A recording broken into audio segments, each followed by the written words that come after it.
L'éco-stress, le nombre pi et la schizophrénie, nous sommes le dimanche 17 mars, bonjour à tous. Voici votre concentré d'actualité scientifique sélectionné par Maxi-Science.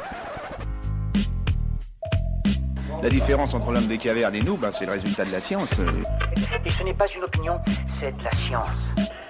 Notre monde n'est pas si moche. Aujourd'hui, c'est la journée mondiale de la schizophrénie. Elle touche 660 000 personnes en France, 43% de femmes et 57% d'hommes. Dans 85% des cas, les symptômes apparaissent entre 15 et 25 ans et dans 80% des cas, les symptômes s'améliorent dès qu'ils sont traités. Google est rentré dans le Guinness Book des records. Comment ? Grâce au nombre pi, c'est une femme, l'ingénieure Emma Haruka Iwao, qui a réussi à calculer la valeur la plus exacte de pi grâce à l'aide de Compute Engine de Google Cloud.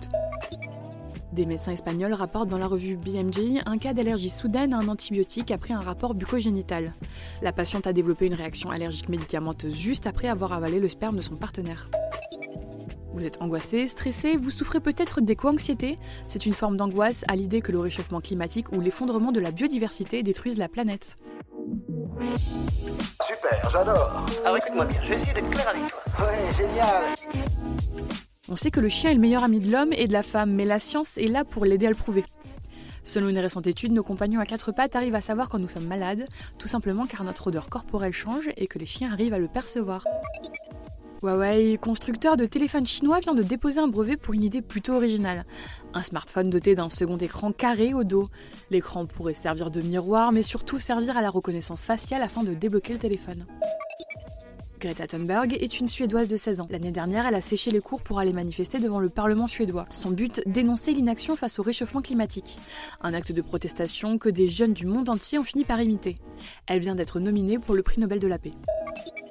Quand vous êtes stressé, l'envie de dévorer le tout premier paquet de chips qui vous passe sous la main ne vous quitte pas, c'est normal.